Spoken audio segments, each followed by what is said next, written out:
Maraming salamat ulit sa mga suporta sa inyong tiwala. Ito yung pag-usapan natin ngayon. Ito yung gawa natin ng reaksyon itong si Attorney Cristina Conte. Ito yung tinatawag nila na assistant, ano ba itong tawag niya dito? Na hindi naman ito ni-recognize sa ICC na assistant po to the ICC ba yun? Interview ho ito, dito kay Karen Davila. Actually, dalawang interview to siya ngayong araw na to. Kaya lang, mas gusto ko dito ko mag-react kay Karen Davila kaysa doon sa kay Ted Filon at saka doon sa kasama ni Ted Filon, si Maricel Bayon. At maganda ditong pagka-interview ni Karen Davila dito sa kay Attorney Conte na may inamin siya dito na mukhang mayayanig talaga ang mga anti-Duterte dito sa sasabihin niya talagang ang paglaya ni dating Pangulong Duterte ay mukhang palapit na ng palapit.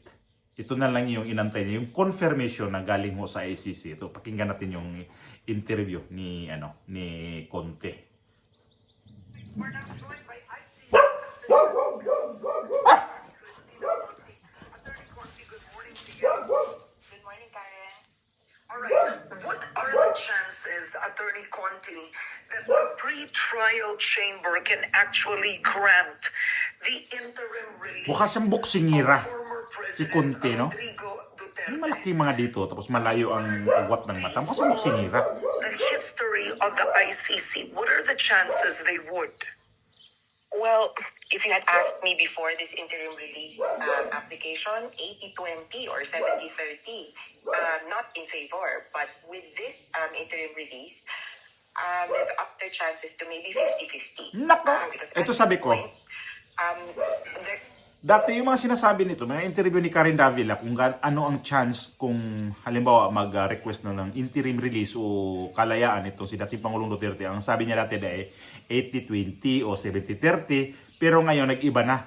Sabi niya, mukhang 50-50 na. 50-50 ang labanan. Ibig sabihin, 50-50 pwede pagbigyan, 50-50 ang hindi pagbigyan. So 50-50, medyo delikado. Delicates.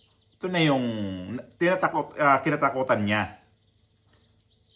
is no precedent as regards interim release of suspects accused or indicted for crimes against humanity. And any of the four core crimes of the court, the only suspects or accused the court have allowed. Itong interview na to ni Karen Davila, tapusin natin ha. Tapusin natin. Kasi ano lang naman to siya, 12 minutes, halos 13 minutes. So sa mga dagdag ko pa dito na mga reaction, so tatakbo tayo dito ng medyo mahaba-habang minuto pero hindi taabot na isang oras. At tsagaan yun lang, basta ito yung pabor po sa atin to ang sinasabi niya ngayon. Mukhang dito napapanig sa atin talaga yung mga interview ni Karen Davila dito kay Conte. Conditional release too were those accused of the so-called minor crime or the fifth crime of the court, Article 70. So these are offenses against the administration of justice, or what we know colloquially in the Philippines as obstruction of justice. So intimidation of the judges, intimidation of witnesses, and so forth. The court has never allowed such for those accused of the four core crimes. So clearly this would be the first one. But of course, they can always say, well, there's a first time. But at this point, we don't know about the other grounds that Duterte has laid out. And if these are... Ito, ang lupit nito tong babae na to. Hindi talaga to siya magsabi na dating Pangulong Duterte. Diretso talaga to siya Duterte. Ito yung magsabi to siya Duterte Trillanes.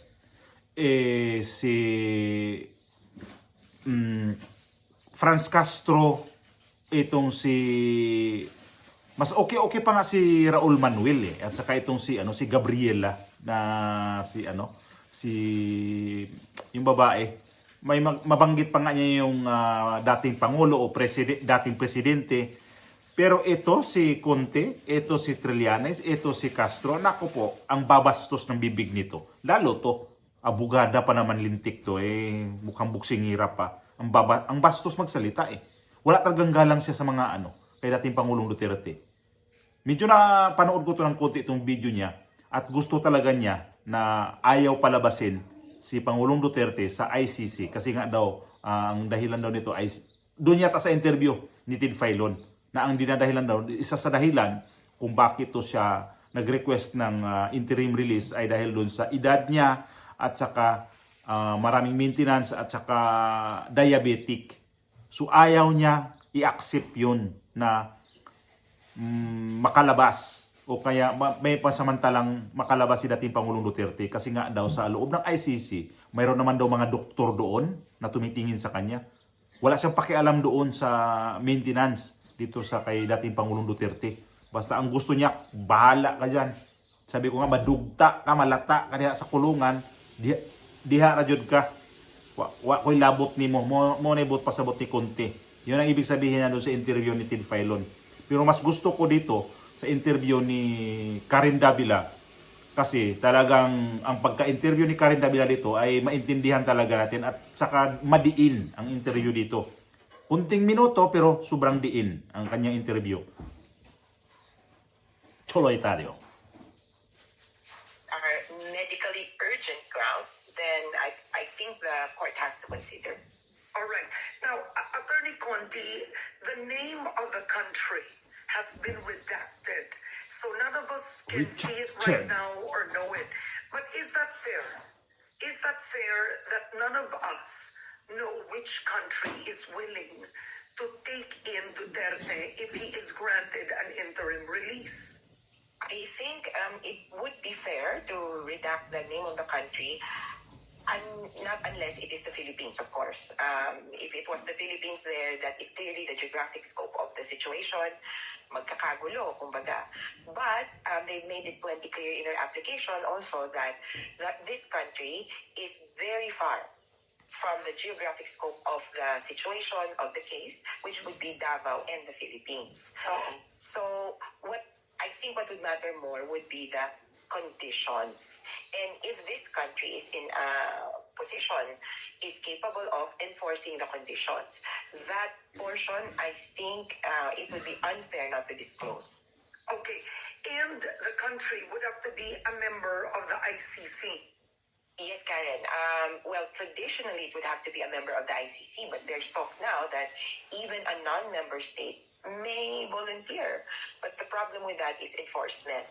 So I think highly unlikely, that a non-member state will volunteer because it could end up that this receiving state would receive this person, but lose this person eventually. And then how then would be enforcement? So the ICC, it's stated, of course, will not grant it if they sense there's a risk of an escape, the risk of the accused obstructing or endangering the investigation, meaning using connections, finding ways, right, to do Yes. that, and risk of him recommitting the crimes he's accused of. So that would be, the third one would be very difficult because he's not in power anymore, and if it's not the Philippines, he can't recommit those crimes. But the two, But Karen, go on. he's in power. He was Okay. just elected mayor of Davao. It's just up in the air how he will take his oath. Tama yun, no? What happens if suddenly he is granted interim release, attorney? Can he take his oath outside the ICC? Because now he can't take his oath while in detention. Well, he could very well do so. For me, what's left, the only element left is yung that he take his oath within Philippine territory. Before an authorized Philippine consul or ambassador. So that's the thing. That's the only thing left hanging. Bakit pinoproblema nito ang pag-o-oath ni dating Pangulong Duterte sa pagka-mayor na nasa batas naman talaga ho yun. Nasa COMELEC yun. May guidelines ng COMELEC. Pati ito ba haharangin mo, Conte, na ayaw mong payagan na mag-oath itong si dating Pangulong Duterte? Hindi mo nga payagan na magpa-interim release kasi nga sa kalagayan niya, diabetic, may mga maintenance na gamot, edad na 80 years old na. Ayaw mo nga yung payagan, pati ba naman niya ipagkait mo pa? Animal talaga to si Conte talaga. Ano talaga to siya eh. Napaka ang ano nito ay napaka-NPA talaga ang ano niya, ang kanyang ugali na alam mo naman ng mga NPA, walang awa yan kahit sino na lang tatamaan nila pag baka niyan diyan. Walang pinipili yan. Ito si Conte. Doon natin nakikita ang totoong ugali nitong babae na to na sobrang sama ng ugali. May gaba din tong hayupak na to. If he were to take his oath inside the detention facility, there's a question as to the authority of the officer who will administer the oath. Because the concept of exterritoriality, kumbaga, this is Philippine territory. Kaya yung mga embassy natin, yung consular offices are considered consular territory under the premise na the host country is allowing you to do so. But there were questions and are pending questions if a consular officer can administer the oath inside Dutch territory. Yeah. So, if he leaves Dutch territory, Meron doon ako he leaves the sa ano? detention facility, Mayroon ako doon and sa is able to go to hindi na kailangan ng diktasyon. somewhere na may Philippine territory or Philippine soil, kumbaga, then maybe he could take his oath then. But of course, it opens the question more to how will he be able to perform his duties? Can he do it work from Hindi mo na here or problema from yun. wherever? Hindi mo na problema. So, a lot of complicated questions. Anong problema mo doon kung mag-oath ng pagka-mayor si dating Pangulong Duterte? Bakit ikaw na mo problema dyan? Trabaho mo pa yan? Pinakulong mo na nga yung tao na yan, tapos trabahoin mo pa yung pinuproblemahin mo pa yung paano magtrabaho kung mag-oath si dating Pangulong Duterte pagka-mayor? Anong paki mo? Saka buntalin eh. But it's curious as well that in the motion, in the request, he mentions that he will not be taking any office. So we're looking at it Di ba? Ayaw talaga nila na halimbawa mag-oath na si dating Pangulong Duterte. Ayun ang sabi nila dati, ano to? Work from Hague. Yun na ibig sabihin nito. Kung talagang mag-mayor si dating Pangulong Duterte, wala ka nang pakialam doon kung ano diskarte ng mga kay dating Pangulong Duterte. Kung uupo ba talaga siyang mayor o ipasa sa kanyang anak. Anak ng tipaklong ka naman talaga konti. O pati ba naman yan talaga pinoproblema na? Problemahin mo yung kung paano mo talaga harangin yan. Kasi 50-50 na ngayon sabi mo eh. practically. So what does he mean by that? But we have to look at the overall context of the application. Okay, so I'm curious if at this point Duterte says, I will not take office. He won as mayor. Yeah. Does that mean immediately that the vice mayor takes over, or should there still be a special election in Davao? Why? There's that Especially thing since- of that the election lawyers could more Exacto. weigh on, because if a winning mayor or winning candidate fails to take the oath, then it is not possible. Ano rin tong tanong ni Karen Davila? Paano mag-special election? Na nanalo tong si dating Pangulong Duterte tapos mag-special election kayo para nila siya upo. May vice mayor eh. Andyan yung anak niya. For the vice mayor to take over, because there was no mayor in the first place. Yeah. So I think, from what I understand, they would have to conduct the elections. Although there is this question of whether the second, if they were to consider the inability to take the oath as disqualification, meaning hindi siya kasama sa elections in the first place. Kung ganun kasing sitwasyon, the second placer will take office. So that's where this idea of Carlo Nograles taking over the position comes in.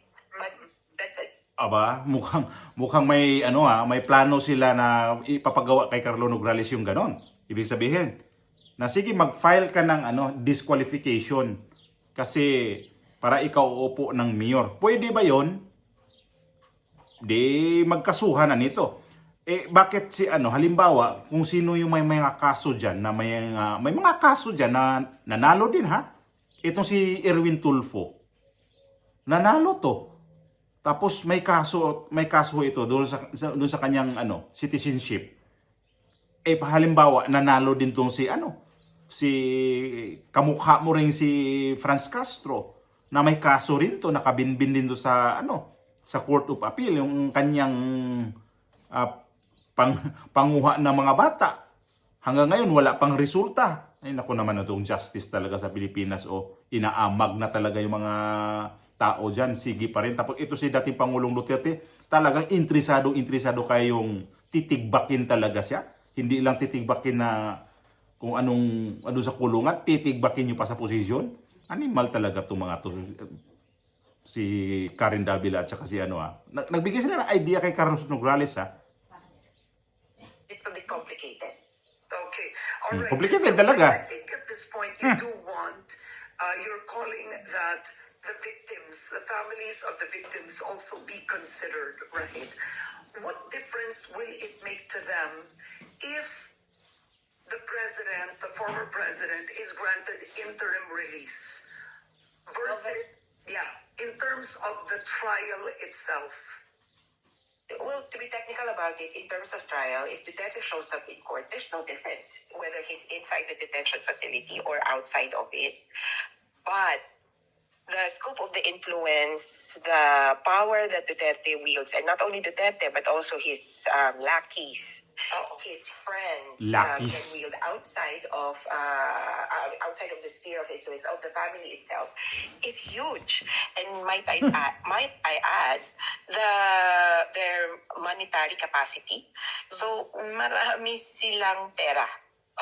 At maraming chismis na bilyon, trilyon ang tinanggap nila even from drug lords. So that's very concerning for Ganon? victims that Saan mo?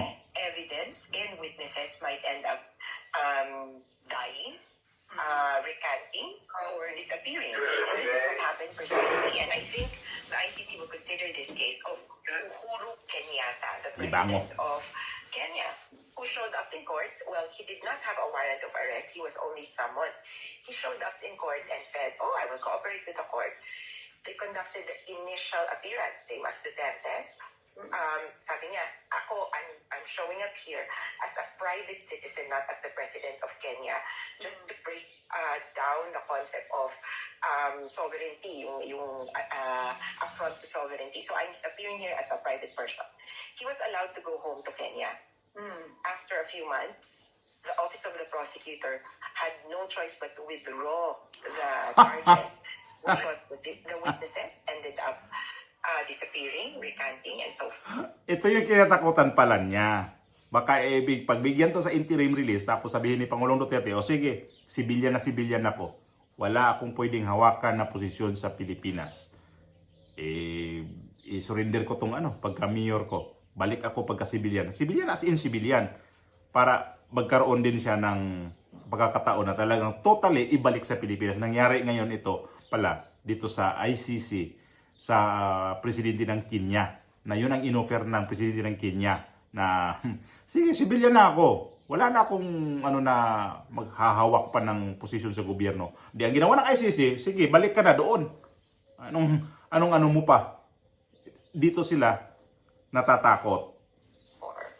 So that's a bad taste in the mouth for the ICC. Bad experience really for them. Mayroon na palang nangyari sa ICC. Yeah. All right. Well, on this note, I think what is the process, the timeline after the defense has actually asked the pretrial chamber for the interim release? How long usually will they grant a decision, whether to grant or decline? Well, in general, the ICC pretrial chamber has about 120 days to decide on matters before it. But this is an urgent matter. So is that 6 months or 4 months? Yes, 120 days. 4 months? 4 months. Okay. 4 months. So the thing is, but that's a general rule. Now, this is an urgent request. And within the framework of, say, September, actually, the court can actually decide this even after September. But nonetheless, they would need to figure out if they can decide on this within the time frame before September, considering also that they have the issue of jurisdiction before it. So if you're confronted with two issues, two requests. One request asks for temporary liberty, and then the other requests for, technically the question for jurisdiction asks for permanent release. Diba? Kung madidismiss yung kaso permanent. So for the pretrial chamber, I think if confronted with these two issues, they would have to kind of balance. Because if they're going to dismiss this entirely, then why proceed on the matter of urgent release? On the other hand, if they're going to take a longer period to consider jurisdiction, then they will put on the table interim release muna. Kumbaga, mas urgent to. And as mentioned in the clip earlier, we don't have any idea yet as to why he wants to be released aside from age. So if there were urgent medical issues, then the court has to consider that. But Yun na nga. anyhow, we think that within the next few days, akala nga namin nung Friday, magre-release ng order saying, Okay. yung kabila, sumagot kayo in 1 week. In any case, we're ready to submit our observations within the week. All right. On that note, I want to thank you so much for this educational and Ito ngayon, itong linggo na to, sigurado may mangyayari talaga dito sa ano na to. Itong interim release na putok to sa balita ha. Hindi lang sa Pilipinas, pati na rin sa mga international news. Lumabas ho yan. Yung balita ni dating Pangulong Duterte na kailangan nag-request nga nitong interim release. So, ito pa lang si Conti kabado na. Dahil pag ito'y mapagbigyan, 80% na naman na ito si Pangulong Duterte gagawa ng ano yan. Gagawa ng hakbang na sige, nakalabas na ako, di gagawa pa tayo ng hakbang na tuluyan ako makakauwi ng Pilipinas. So dito siya talagang takot na at parang ano na siya, pinasukan na ng mga masamang kaluluwa sa kanyang utak. Dito kasi, isa pa yung naobserbahan ko dito sa ICC nung itong isang kanilang judge na si Karim Khan na sanction din dito sa Amerika na mayroong hindi magandang ginawa nung nakaraang mga buwan. Tapos na-freeze yung bank account niya. Matindi yun. Itong si Karim Khan. Isa rin to sa mga si Karim Khan tawag niyan, high profile ba dyan sa ICC, tama ba? Na kilalang kilala talaga siya dyan. Noong siya, na-sanction at nasundan pa sa ibang mga judges na na-sanction din sa Amerika, mukhang dito ang ICC, parang humihina din sila. Kasi siguro nila, siyempre ang ICC, tumatanggap rin naman talaga ng pera sa mga bansang membro nila paano, may yung Hungary, na rin, na kumalas na rin dito sa ICC. So, ito yung galit na galit itong presidente na si Trump dito sa mga judges. May sanction na dahil sa basta-basta lang papasok sa mga ganitong mga mag-issue ng warrant of arrest. Itong si Netanyahu, nilagyan nila ng mayroon silang warrant of arrest niyan. So, ayan yung ngayon nakikita ko rin na humihina itong ICC. So, itong yung kay dating Pangulong Duterte, nakikita rin nila na katatapos lang eleksyon, nanalo pa to. So, maano talaga nila, ito talagang tao na to, malakas. Kasi nanalo pagka-mayor Paano nangyari ito kung masamang tao to, bakit nanalo pa ito sa eleksyon sa Pilipinas? At doon mismo sa Davao City, ang pagka-mayor, doon nagsimula nito ang ICC o yung investigation nila sa EJK. Inanalo pa ulit Kung talagang mayroon kang ginagawa doon sa iyong lugar na hindi maganda, hindi ka nananalo. Bakit ang mga tao, majority, yung mga sinusuportaan ni dating Pangulong Duterte, karamihan nananalo? Yung mga kanyang ini-endorso nananalo. So dito pa lang, makikita na talaga sa ICC na iba ang lakas ni dating Pangulong Duterte sa mga tao. At ang mga tao pa dyan sa ICC sa labas, walang tigil. Nandyan lagi. Kaya sino ba hindi mapag-isip niyan? o ano sila ng interim release, itong pansamantala mo ng kalayaan, ibigay na lang yan. 50-50 ang labanan ngayon. So paano kung ano yan? Itong linggo na to, ilabas na talaga na si pagbigyan na namin to. Ito si Conte, wala naman siyang alam na ano na talaga.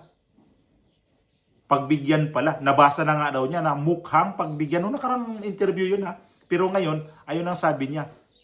50-50 na ang labanan dito ngayon. So, hindi pwede na sila dito, ang kanilang mga reklamo, kanilang kaso ni dating Pangulong Duterte, kampante sila noon. Pero ngayon, wala na. Unti-unti nang natutunaw. Lusaw ito.